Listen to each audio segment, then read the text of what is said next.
안녕하십니까. 오늘은 유체역학 제1장을 같이 해석해 보도록 하겠습니다. 1장을 보시게 되면 제일 먼저 우리가 유체의 기본 성질 및 우리가 define, 정의라고 나와 있죠. 자, 그래서 일단은 유체의 정의 및 분류 이렇게 되어 있는데, 우리가 유체라고 하는 경우는 우리가 모든 물질은 우리가 상온에서 솔리드, 고체, 리퀴드, 액체, 또 가스, 기체 이렇게 세 가지로 존재하는데, 리퀴드, 액체하고 기체를 우리가 유체라고 얘기를 합니다. 그런데 기계공학에서 말하는 유체에 대한 우리가 명확한 정의를 내릴 수는 없지만 일반적으로 이거는 숙지를 하시는 게 좋아요. 그래서 교재에 보게 되면은 유체의 정의 이렇게 해서, 유체라고 하는 것은 아주 작은 전단력, 접선력이 작용하더라도 정지 상태로 있을 수 없는 물질을 유체라고 한다. 다시 말하면 아주 작은 접선력, 전단력이 작용했을 때 정지 상태로 있을 수 없는 물질, 다시 말하면 연속적으로 변형하는 물질을 유체라고 한다. 이렇게 머릿속에 메모리 하시면 되겠습니다. 그리고 우리가 보게 되면은 그 기본적인 사항은 그렇게 숙지하시고, 두 번째 보면은 우리가 유체를 갖다가 분류할 때 우리가 컴프레시블, 우리가 압축성에 따른 분류가 있어요. 그래서 압축성을 가진 유체를 압축성 유체, 압축성을 무시할 수 있는 유체를 비압축성 유체다. 그래서 교재를 참조로 해서 보게 되면 일반적으로 비압축성 유체와 압축성 유체 이렇게 나누는데, 여기에서 비압축성 유체라고 하는 경우는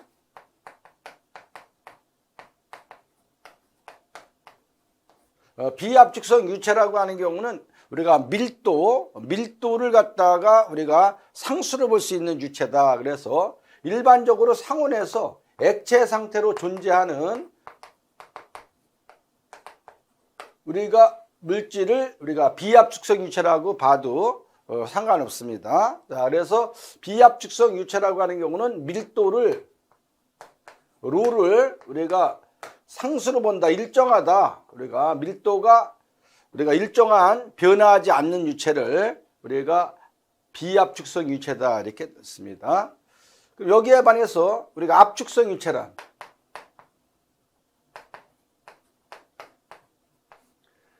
이제 컴프레시블 플루이드 이렇게 해서, 우리가 압축성 유체는 일반적으로 상온에서 기체로 존재하는 물질을 말하는 기체.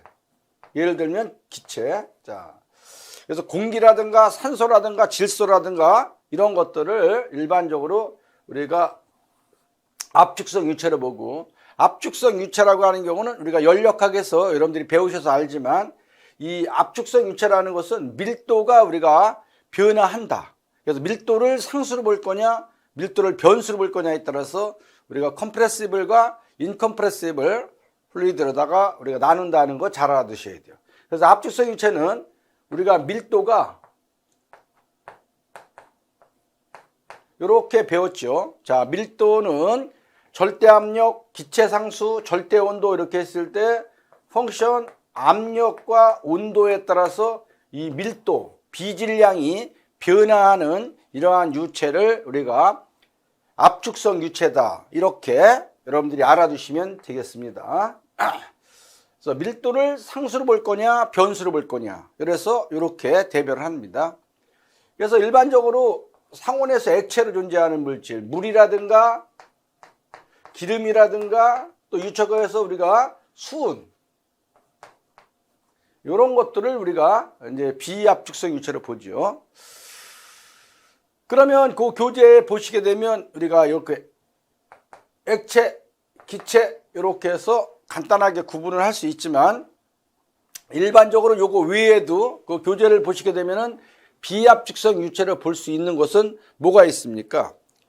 우리가 물체의 기류, 굴뚝 주위를 흐르는 기류, 이제 느린 흐름이죠. 기체지만 우리가 느리게, 우리가 음속에 비해서 느린 흐름은 우리가 비압축성 유체로 볼 수 있다 하는 겁니다.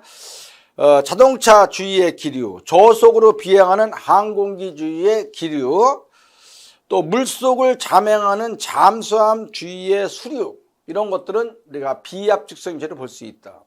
여기에 반해서 거기 보시면은 음속보다 빠른 비행기 주위에 우리가 공기의 흐름, 그 다음에 우리가 수압 철판 속에 우리가 워러 해머링 현상이라 그래서 수격작용, 압력이 급격히 올라갔을 때 우리가 밀도라든가 이런 거를 변수를 볼 수 있는 것은 압축성 유체로 볼 수 있다, 이렇게 보는 거죠. 그 다음에 디젤 기관에서 연료 공급 파이프에 대한 쇼크웨이브, 충격파, 이런 것들도 우리가 압축성 유체로서 우리가 밀도가 변화하는 유체, 이렇게 기억을 하시면 되겠습니다.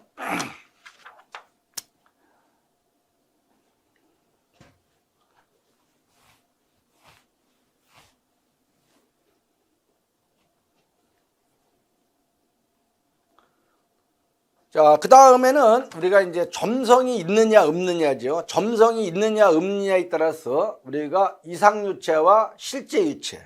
그래서 우리가 실제유체를 먼저 정리를 하게 되면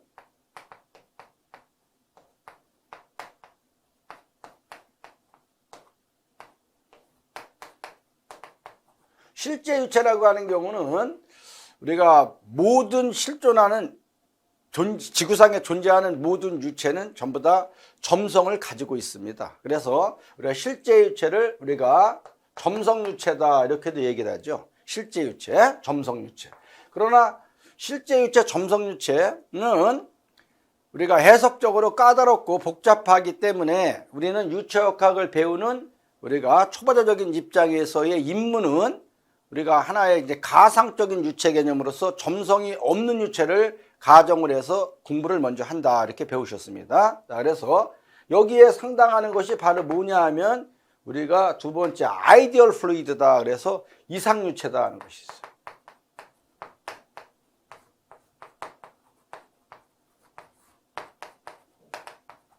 아이디얼 플루이드다, 이상유체다.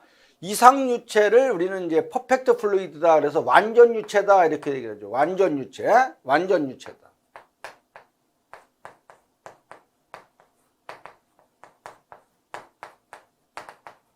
요렇게도 우리가 이제 해석을 한, 요거는 이제 잘 외워두셔야 돼요.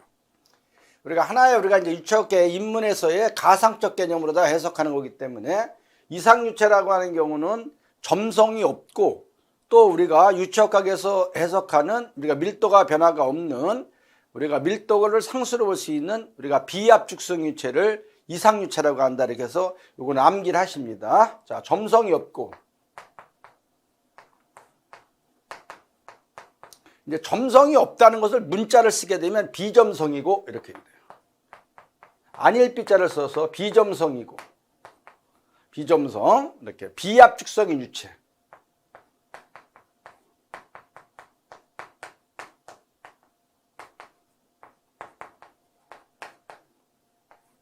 그래서 요거를 우리가 이제 이상유체라고 한다. 그래서 우리가 이제 암기를 하십니다. 시험에서 다음에서 이상유체란 이렇게 나오게 되면 점성이 없고 비압축성인 유체로 이렇게 정의된다, 이렇게 해서 이런 건 암기를 하고 계시면 되겠습니다.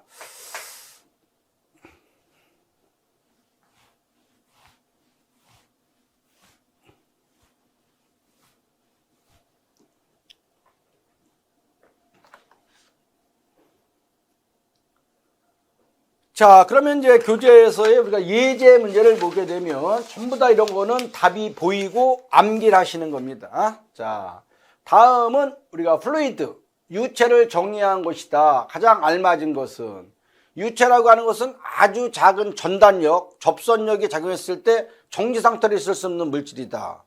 다시 말하면 연속적으로 변형하는 물질이다. 이렇게 정의를 했기 때문에 요거는 4번을 답으로 하시면 되겠습니다. 이런 거는 외워두시면 됩니다. 문제 2번 아이디얼 플루이드 나왔네요. 이것도 암기를 하십니다. 아이디얼 플루이드다 라고 하는 경우는 이상유체다 라고 하는 것은 실제유체에 우리가 반대되는 가상유체, 또 우리가 완전유체로 정의되며 이거는 점성이 없고 비압축성인 유체를 말한다, 그렇게 얘기했죠. 그래서 이런 것도 점성이 없고 비점성이고 비압축성인 유체, 그래서 이거는 2번을 답으로 하시면 되겠습니다. 이것도 답이 우리가 변화가 없는 거죠. 암기라십니다. 다음은 3번 문제를 보겠습니다. 비압축성 유체로 볼 수 없는 것은, 비압축성 유체라고 하는 경우는 밀도를 상수로 볼 수 있는 유체죠. 자, 그래서 흐르는 냇물, 달리는 기차 주위의 기류, 건물 둘레를 흐르는 공기, 관 속에서 흐르는 쇼크웨이브 충격파, 여기에서 관 속에 흐르는 충격파는 우리가 압축성 유체라고 얘기를 했죠. 그리고 달리는 기차 주위라든가 건물 둘레를 흐르는 공기는 기체지만 이게 음속에 비해서 통상적으로 느린 흐름의 기체는 비압축성 유체로 볼 수 있다. 이렇게 그 앞에 교재에 나온 거를 여러분들 숙지하시면 되겠습니다. 자, 이제 4번을 보게 되면 다음 중 유체를 우리가 연속체, 영어로다 말하면 컨티뉴엄으로다가 취급할 수 있는 경우는 어느 거냐? 단 L은 물체의 우리가 특성 길이, 여기에서 람다는 우리가 평균 자유 행로다 이렇게 되죠. 자, L은 우리가 이제 문제의 특성 길이, 대표 길이다 이렇게 얘기를 하죠, 보통. 그래서 저거는 뭐냐 하면 관의 길이라든가 관의 직경, 요거를 우리가 의미하는 거죠. 자, 그리고 람다라고 하는 것은 분자의 평균 자유행로다라고 하는 것은 몰레큘 mean free pass다 이렇게 해서 분자와 분자가 충돌한 다음에 다음 충돌할 때까지의 움직인 거리를 평균한 값을 우리가 분자의 평균 자유행로다 이렇게 얘기를 하는 거죠. 그러면 유체를 우리가 컨티뉴엄, 연속체로 가정할 수 있는 조건은 문제의 우리가 특성 길이, 대표 길이가 우리가 L가 평균 자유행로에 비해서 매우 큰 경우, 이러한 경우를 우리는 연속체로 우리가 정의한다 이렇게 했습니다. 그래서 이러한 경우는 L은 람다보다 매우 크다 이렇게 정리를 하시고, 여기서 우리가 물체의 특성 길이라기보다는 우리가 이제 문제의 특성 길이, 문제의 특성 길이다라고 하는 것은 관의 직경이라든가 또는 관의 길이라든가 이런 거를 우리가 의미하게 되죠. 자, 그래서 여기서는 L가 람다에 비해서 매우 큰 경우에서 이것도 시험에 나왔었는데, 이러한 거는 우리가 3번을 답으로 하시면 되겠죠. 문제의 특성 길이, 대표 길이가 분자의 평균 자유행로에 비해서 매우 큰 경우를 우리가 연속체로 볼 수 있다, 컨티뉴엄으로 볼 수 있다 이렇게. 요거 외에도 우리가 분자의 충돌 시간이 아주 짧아서 통계적 특성이 보존되는 경우, 이러한 경우도 우리가 연속체로 볼 수 있다 이렇게 알아두시면 되겠습니다.